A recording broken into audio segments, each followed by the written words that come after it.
Hey everyone, in today's video I'm going to be showing you how to make these Space Cowgirl dice. These are made as a commission for someone else's character, and the commissioner wanted me to use one of my previous Magical Girl dice sets as a touchstone for the inspiration. We decided that using silver foil and glitter accents would make the sparkly pink and blue colors of the Magical Girl dice set look more holographic, which would be perfect for evoking a futuristic cowgirl-typed character in space. Now that I've got a direction for what to make, let's get started.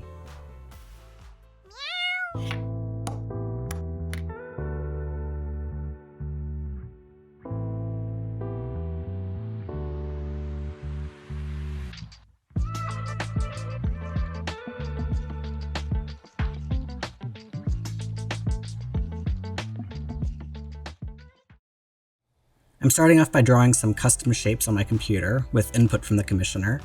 We ended up deciding on a cowboy hat, a boot with spurs, and a little cat, which might not be specifically cowgirl themed, but is still cute, and it fits with the character's story. I saved the transparent drawings and prepare to cut them out of silver vinyl on my new Cricut. Cricut? This video is not sponsored, by the way. The Cricut has both a desktop design space and a mobile app, so I'll save the file on my computer and then open up from my phone to send the cut job to the machine.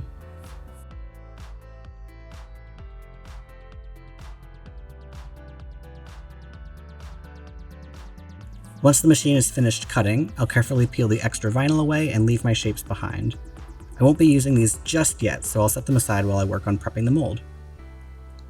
For the main resin cast, I'm going to be using Opal Sparkle cellophane film from one-of-a-kind Artist Emporium, 2 different silver star glitters, silver moon glitter, pink sherbet alcohol ink from Ranger, and some unbranded pink resin pigment, pool blue alcohol ink from Ranger, Superstar Shimmer Red from Just Pigments, Superstar Shimmer Blue from Just Pigments, and Cast Magic Pearly Blue from Smooth On. For this first step, I'm actually not going to be using my normal molds. Instead, I'll be using my new Dice Blanks mold and decorating it with star and moon glitter. The blanks are slightly smaller than my regular dice and don't have any numbers engraved on the faces. The blanks will fit inside my regular dice molds later on in the process. Next up, I'll be cutting pieces of my iridescent cellophane and gently crumpling them into balls. I don't want them to be crumpled too tight, otherwise air will be easily trapped in the folds. I'm aiming for this sort of gently used tissue look. Now I'm going to prepare my mixing cups. I'm going to have separate cups for blue and pink resin, plus my cup of crinkled cellophane. I add some pearly blue powder and Superstar Shimmer Blue to one cup, then Superstar Shimmer Red and a bit of last-minute Pearl-X Violet interference powder to another cup. With my resin cups prepared, it's time to mix up my Illumilite Slow Clear epoxy resin. I pour resin to cover the crumpled cellophane, and then divide the rest among my color mixing cups. I'm hoping to squish out any air bubbles trapped in the cellophane before I place them into the bottom of the molds.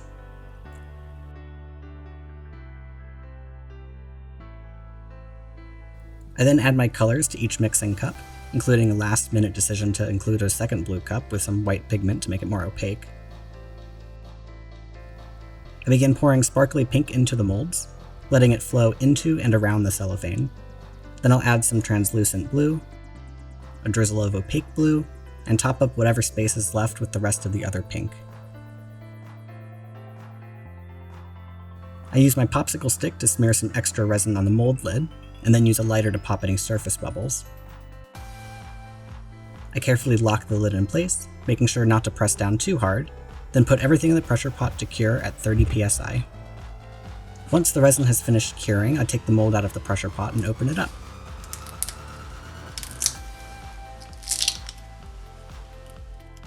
I use some packing tape to remove any extra flashing and then pop the blanks out. They turned out well, with no surface bubbles to have to fix, so I can go ahead and start sticking my silver vinyl decals to the faces. I try to balance the decals across from the star and moon glitters so that any one side doesn't look too busy. With my blanks decorated, I'm ready to cast them in my regular dice molds to create the final outer shell with the numbers. I'm not going to do anything fancy with this resin pour, since all of the color and decoration was done in the blanks already, so I'll just be pouring in clear resin. I fill each mold with a bit of resin, then use my popsicle stick to smear some extra around the edges to help the blanks go in without scratching the silicone. Now I can carefully fit my blanks into their respective dice molds, making sure that the resin fully coats all the sides and there aren't any air bubbles trapped underneath.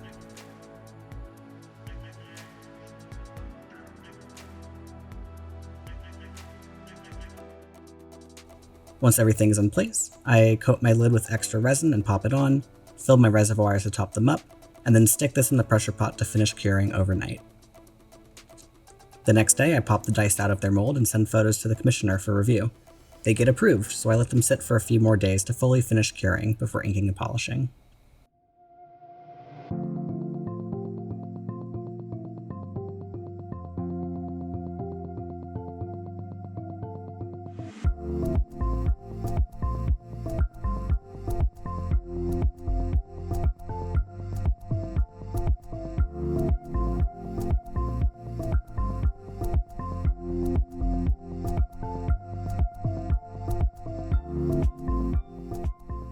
Now that the dice have fully cured, it's time to get painting.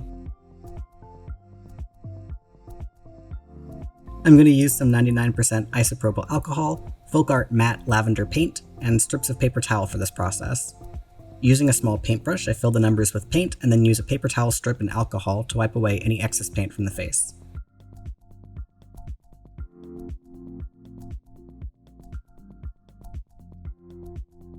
I repeat this for all the numbers on all the dice until the set is fully painted. Next, I'll use my X-Acto knife to carefully trim the sprue marks until they're flush with the rest of the surface. To sand the face down, I set up my Zona papers and wet them with a few drops of water each. I start with the green Zona paper, sanding the surface until I can no longer see the difference between the sprue mark and the rest of the face, then move on through the rest of the papers until the surface has been fully polished to match the rest of the faces. I repeat this process for each die until they're finally all cleaned up and ready for their big reveal.